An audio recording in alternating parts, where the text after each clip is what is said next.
What is up, everybody? This is your man, RJ Knight. I just wanted to give you guys a quick little rundown of week 9 in the National Football League, just to give you guys a quick little hot take and my opinions going into the next week and see how everything is going into the league. So just a quick rundown of each game, and then I'm going to talk about the main game that I really want to talk about, which is the Philadelphia Eagles and the Dallas Cowboys, the ending of that game. So just a quick little rundown. So from Thursday Night Football, you had the Tennessee Titans and the Pittsburgh Steelers. Steelers winning that game with a score of 20-16, improving to 5-3. And then the other games you had today was you had the Kansas City Chiefs going up against the Miami Dolphins, and the Chiefs won that game 21-14, and that was Tyreek Hill's first game against his former team, the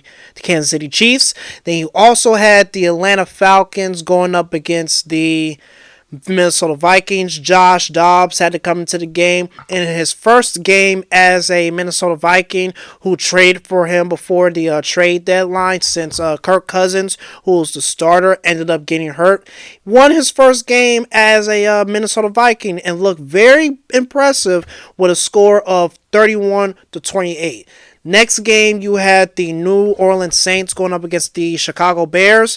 Derek Carr had a pretty solid game, and the Saints won 24-17. And since the Falcons lost their game going to 4-5, you have the New Orleans Saints, who are now 5-4 and currently number 1 in the NFC South. So we're going to see how that plays out going into later on in the season. Then you also have the Green Bay Packers going up against the LA Rams. Jordan Love finally having a solid, decent game. You have the Packers winning a very convincing game, 20-3. Then you also had the Washington Commanders going up against the New England Patriots, and the Commanders coming out with the win with a score of 20-17. And you also had the Seattle Seahawks going up against the Baltimore Ravens.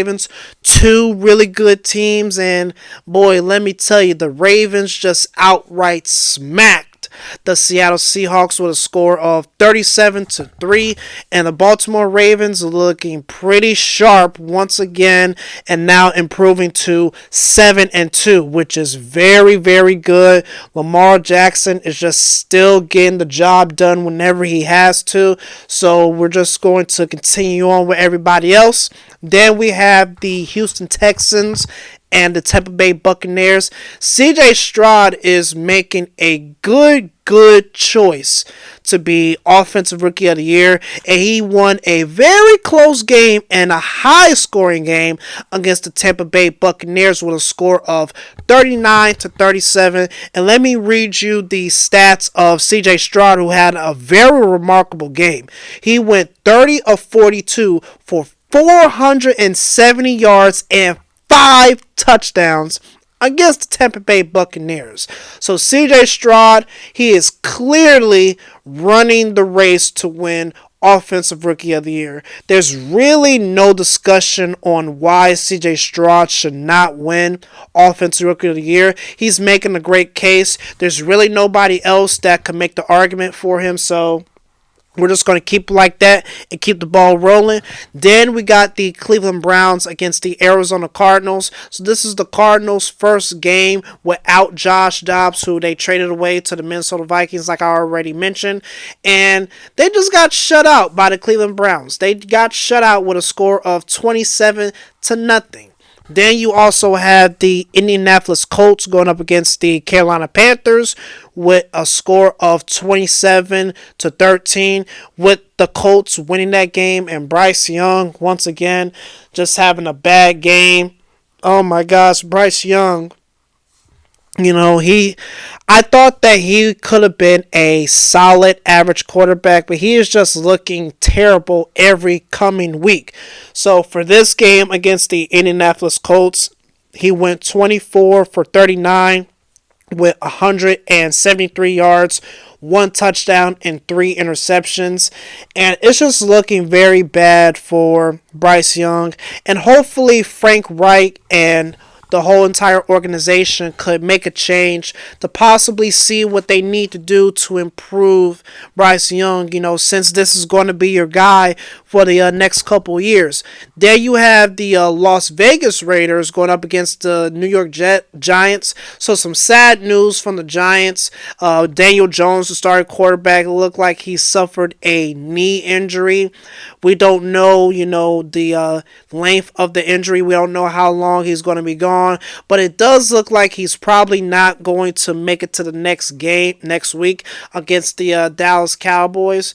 But the Giants, they lost that game with a score of 30-6. And then the game that I really want to talk about real quick is the Philadelphia Eagles going up against the Dallas Cowboys. And it was a very, very pretty much how you say smash mouth football type of a game. And the Eagles barely coming out with a win of a score of 28-23 and now improving to 8-1 and convincingly still the number one team in the NFC and possibly the number one team in the entire league. So just a quick little breakdown of the game. So going into the fourth quarter, the Eagles were up by 2 touchdowns, but Dallas was able to come back.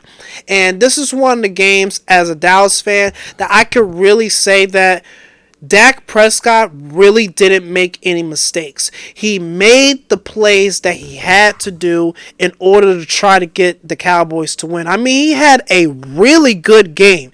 If you look at the stats, he went 29 for 44, 374 yards, and 3 touchdowns. So you can't ask for anything more. He had a really good game. He didn't throw any interceptions. He didn't have any fumbles. Yeah, there were some sacks that the offensive line could have prevented, but Dak Prescott did what he had to do to try to make the game competitive and whatnot. And there were 2 crucial plays in that game that really changed the ending of the game. So one of the plays was Dak Prescott threw a catch to our tight end Luke Schoonmaker, which was originally as a touchdown. But the thing was, his left knee was already down when he caught the ball, so the touchdown was called off on 4th down. So that didn't happen. But then the next drive, when Dallas got the ball back, Dallas was able to score a touchdown. Now, what really changed the game of the whole entire game is Dak Prescott and the Cowboys went for 2. And Dak Prescott, he went out the pocket and he scrambled, and it looked like he had scored the touchdown from cutting the lead from 5-3. But his right foot stepped out of bounds, so instead of it being a 3-point game, it ended up being a 5-point game. And I really think that pretty much changed the whole dynamic of the offense going down in the later in the fourth quarter. But that's probably the play that, if we look back, had Dak Prescott would have scored, the Cowboys maybe could have won this game. Because if you look at the last 2 drives of Philly, Dallas had, those last 2 drives, and we could have scored. I mean, the very last drive, there were 3 defensive penalties by Philadelphia, and we got all the way to the 5, but what happened was we had a flag on us. I believe it was a delay of game, and it really pushed us back to the 10. Then you had 2 crucial sacks at the end, and it pretty much just ended the game for Dallas. And this was a very tough loss by the Dallas Cowboys, but you cannot put the blame on anybody on that game. You really can't. You can't say it was Dak's fault. You can't say it was this guy's fault. It was just a hard-fought loss, and definitely this is going to be, crucial later down in the line. But Dallas now falls to 5-3, and they will be able to have a chance to make up for it next week against the New York Giants. So we're going to see how that fares. So I just want to give you guys a quick little rundown. Pretty sure to subscribe subscribe to my YouTube, RJK Forever 4. So Instagram, my name is RJK_Forever 2. And then follow me on my TikTok. Like, comment, and subscribe. And I'm going to post more videos for you guys. This is RJ Knight signing off. Talk to you later. Peace.